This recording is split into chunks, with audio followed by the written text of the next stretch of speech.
అయ్యో కార్తిక్ గారు, మేడం కోపడ్డారని బాధపడకండి. నీకు మేడం కోపంగా అరవడం మాత్రమే వినిపించింది, కానీ నాకు ఆమె మనసులో భరించలేని బాధ ఉందని నాకు అర్థమైంది. ఆ బాధనే నా మీద కోపంగా చూపించారు.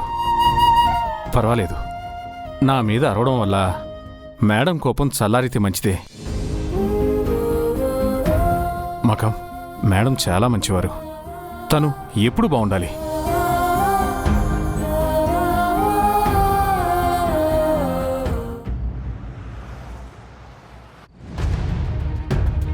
సుధా, సుధా,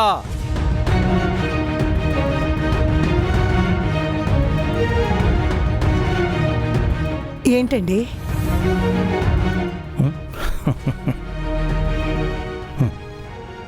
ఈ స్వీట్ తీసుకో. అబ్బా, విషయం ఏమిటో చెప్పండి. ముందు నువ్వు నోరు తిప్పి చేసుకో, చెప్తాను.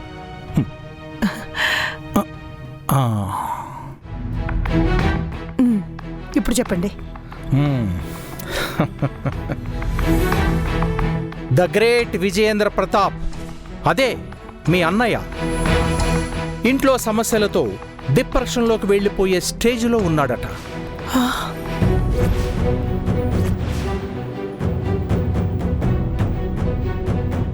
ఏం మాట్లాడుతున్నారండి? మీ అన్నయ్య కొడుకు పోయాక కూడా కోడల్ని ఇంట్లో పెట్టుకుని పనమ్మాయిలాగా పనిచేయించుకుంటున్నాడు. ఆ కోడలు తల్లిదండ్రులు వచ్చి తీసుకువెళ్ళిపోతాము, మా అమ్మాయికి రెండో పెళ్లి చేస్తామని మీ అన్నయ్యతో గొడవ పెట్టుకున్నారట. ఇప్పుడు మీ అన్నయ్య వాళ్ళకి సమాధానం చెప్పలేక, వాళ్ళని ఓదార్చలేక ఇంట్లో సమస్యలతో నరకయాతన అనుభవిస్తున్నాడంట. మిమ్మల్ని చూస్తుంటే భయంగా ఉందండి. ఒకళ్ళ మీద ద్వేషం ఉండొచ్చు కానీ మరి వాళ్ళ నాశనాన్ని కోరుకునేంత ద్వేషం మంచిది కాదండి. నన్ను అవమానించి బాధ పెట్టిన వాళ్ళు శిక్ష అనుభవిస్తుంటే నాకు ఆనందంగానే ఉంటుంది. I'm feeling very very very happy. నన్ను బాధ పెట్టిన దానికి ప్రతిఫలంగా మీ వాళ్ళు మరింత నరక అనుభవిస్తారు. చూస్తుండు.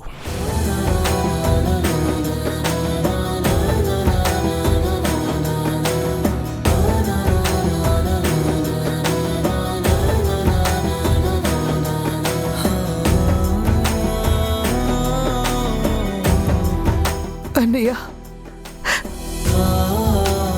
అన్నయ్య ఎలా ఉన్నాడో ఏంటో.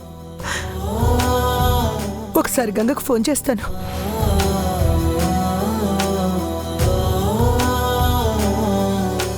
లచ్చమ్మ. ఏటమ్మగారు, ఏటైనాది? ఎందుకంత కంగారుగా ఉన్నారు? అది ఏమి లేదు. ఒకసారి గంగ ఫోన్ చేస్తావా? ఎందుకమ్మా? ఊరికే మాట్లాడాలి. ఒకసారి ఫోన్ చేయవా?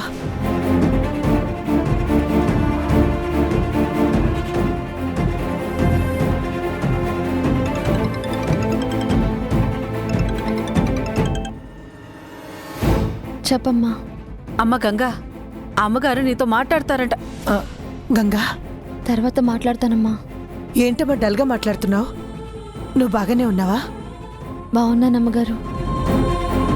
ఇంట్లో చిన్న సమస్య అంతే. ఏమైందమ్మా? ఇంట్లో అందరూ బాగానే ఉన్నారా? అన్నయ్య అదే మీ మావయ్య గారు బాగున్నారా? ఇంట్లో సమస్యతో బాధగా ఉన్నారమ్మా. అందరి పరిస్థితి అలాగే ఉంది. కుటుంబం అన్నాక సమస్యలు వస్తుంటాయి. కాలం అన్నిటినీ సరిచేస్తుంది. నువ్వు మీ మావయ్య గారిని జాగ్రత్తగా చూసుకో.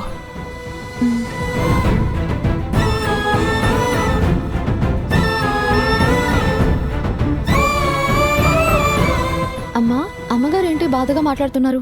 ఏమో గంగా, నీతో మాట్లాడతానని ఫోన్ చేయమన్నారు. ఎందుకు చేయమన్నారో, ఎందుకు ఇలా మాట్లాడారో తెలీదు. అవును, ఇంట్లో సమస్యలు అంటున్నావు. ఏం జరిగింది గంగా? నీకు తర్వాత ఫోన్ చేస్తానమ్మా. ఉంటాను.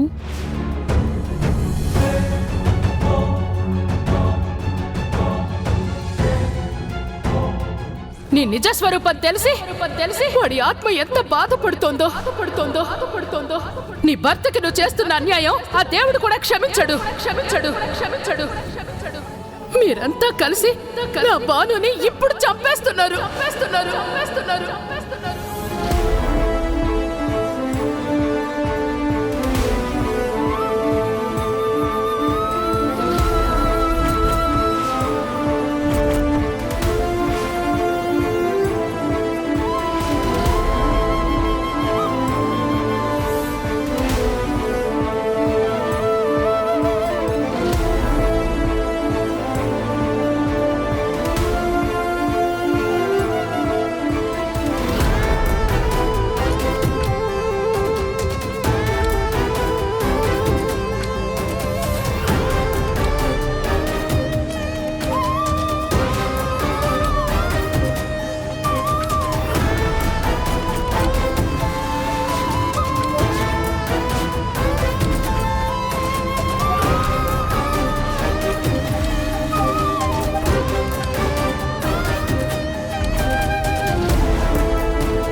నన్ను క్షమించు ప్రమీళ.